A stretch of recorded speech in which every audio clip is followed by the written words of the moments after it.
Honorable Namsesi Mnumanga, bonjour. Bonjour, monsieur le journaliste. Vous avez récemment initié ou introduit la motion incidentielle. On peut savoir de quoi s'agit-il?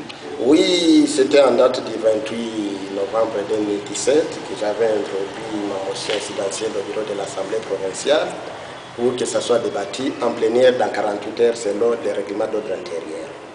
Et que donc, l'article 67 de notre règlement, l'article 22 et l'article 67 de notre règlement d'ordre intérieur stipule que tout membre de l'Assemblée provinciale a droit d'introduire une motion, quelle que soit sa nature, au bureau, pour que ça soit débattu en plénière dans 48 heures. Et que donc, après avoir introduit ma motion au bureau,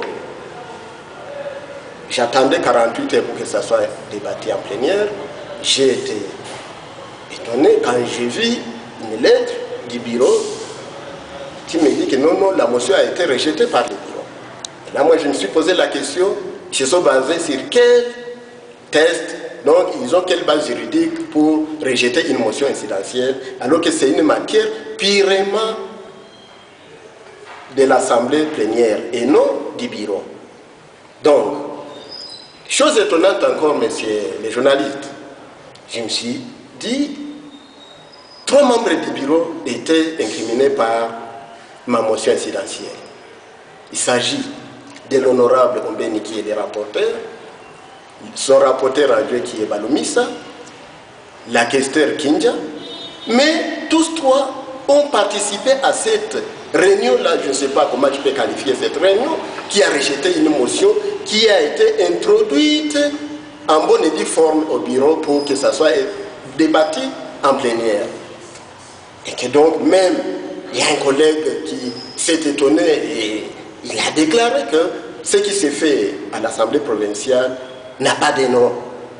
C'est pour cela, messieurs les journalistes, comme vous venez de me poser la question, comment je vais faire comme la motion a été rejetée, je vous dis que notre pays s'appelle République démocratique du Congo. Nous sommes en démocratie, je vais continuer ma lutte et ça sera une lutte démocratique. Et vous reprochez ces 3 membres de quel greffe? Messieurs les journalistes, ces 3 membres du bureau gèrent l'Assemblée provinciale comme leur boutique. C'est-à-dire? Non. Quand vous voyez un membre du bureau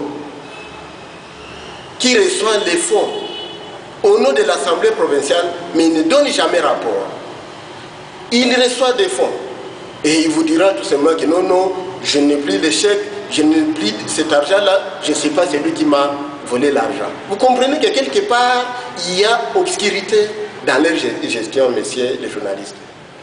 Nous vous remercions. C'est moi qui vous remercie.